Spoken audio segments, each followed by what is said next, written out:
house, but I'm not going to do this just by myself. I'm doing this, as you can see, in partnership. This is what I call our story. This is more of a Cupit story, but once our Branson Paranormal got involved, then parts of it became our story because we all endured something in this case.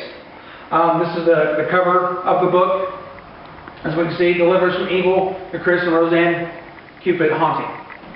Chris Cupit, Roseann Cupit, Melissa Fox. Of course, you can see the way Melissa started doing the cover, just kind of the two children praying. That is really their two children, Brittany and Justin. And they're praying, they can see the cross in the sky, but it's green.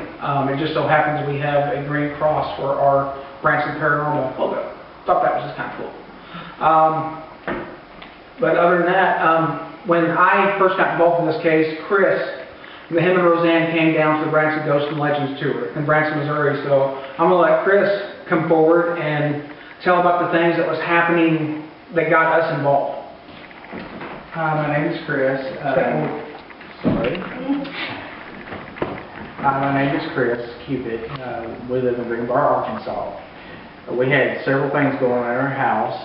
You hear noises, doors, kind of open. You're like, well, I know I had that shut. We'd walk into a room, shut the light off, come back, and the light be on again. We just say, well, it's just coincidental. Maybe one of the kids done it or something like that. Well, as time went on, things kept getting worse. Well, we decided, we were in church and everything, and our kids gave their lives to the Lord. So they both got saved, and after that, we started doing nightly devotionals. As we were doing that, things just really started gearing up and ramping up in the house. And my daughter is 10, or was turning 10 at the time, and so it she was getting into, young ladyhood and everything. So she was more active and wanting to do stuff in church.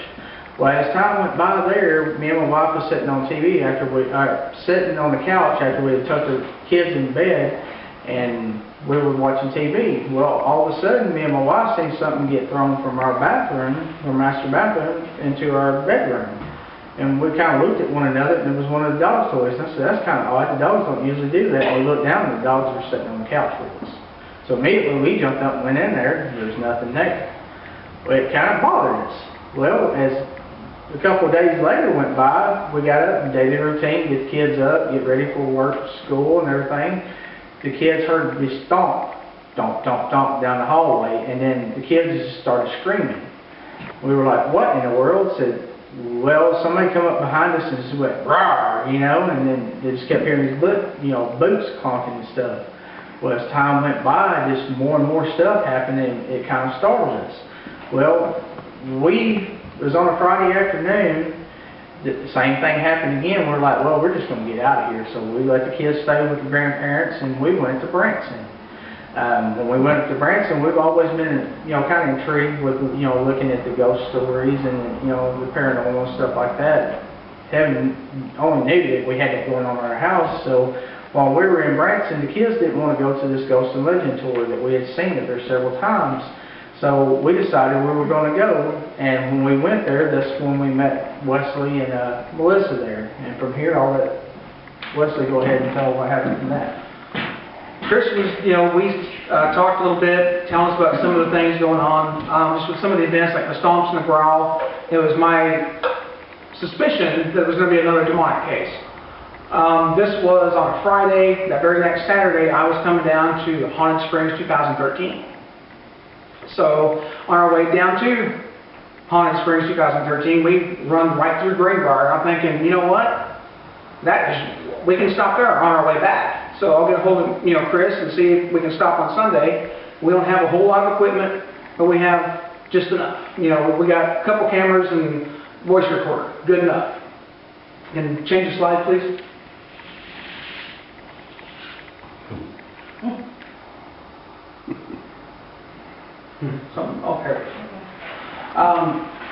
Our main investigation, when we first got there, Melissa was feeling uncomfortable at different times. We went almost immediately into Brittany's bedroom. This was in her mirror, and Melissa was able to see these things more than what I was, because I'm not a mirror person, I guess. But you can actually see some of the faces in the mirror.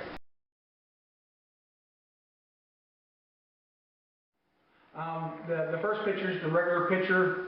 And this next picture is where I actually hit a little bit of backlight on it because it popped the face out a little bit, even more at that point. But you still see the two pretty well. That was taken in Brittany's mirror that she had in her room. And then from there we went on. We went to the bathroom. But can you hit the audio just above the regular picture?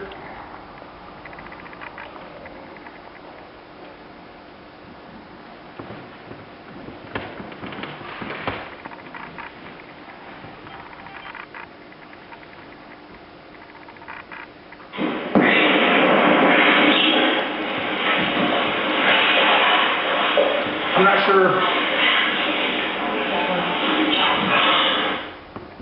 Towards the end. That one right there at the last part, or that last one, that was the one we had like 3 different voices. My son took Latin in school, which was fantastic because we didn't know what Latin sounded like. But he said, "Dad, that's Latin." He goes, "I'm not sure exactly what it is, but I'll go find out real quick." And of course, he went on to Google Translate and some other things and said, "You know, I don't know exactly what it is, but it's something children's souls." That first EVP that he played was Pray. We got that in Brittany's room, am I correct? That was in the bathroom. Okay, that was in the kids' bathroom where they heard the footsteps and things like that. A little bit later, we come back through, we go into their bathroom, Chris and Roseann's bathroom, and almost immediately, as soon as Chris opened the bathroom door, Melissa just turned pale white, and I'm going to let Melissa take it over, because that's part of her story here. Well, whenever he was standing at the bathroom door getting ready to open the door, it's hard to describe exactly what I was feeling. From the moment I walked into the house, it was uncomfortable, hard to breathe. You know, getting through the house itself was difficult. But whenever I got to the bathroom with them and they're getting ready to open the bathroom door, well, it's a closet door actually to the in the bathroom. As soon as the door opened up, I felt the most hate that I've ever felt.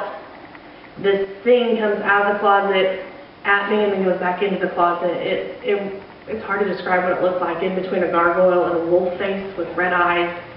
I couldn't breathe. And I took off because I could not breathe. So, you know, I go out of the bathroom, out actually into the garage, and I'm standing there bent over, trying to catch my breath, trying to get my bearings, because I had never felt like that before. I had never felt that much hate before in my life, and it was just an overwhelming sensation. So, you know, here I am trying to get my breath, and Roseann comes out to make sure that I was okay.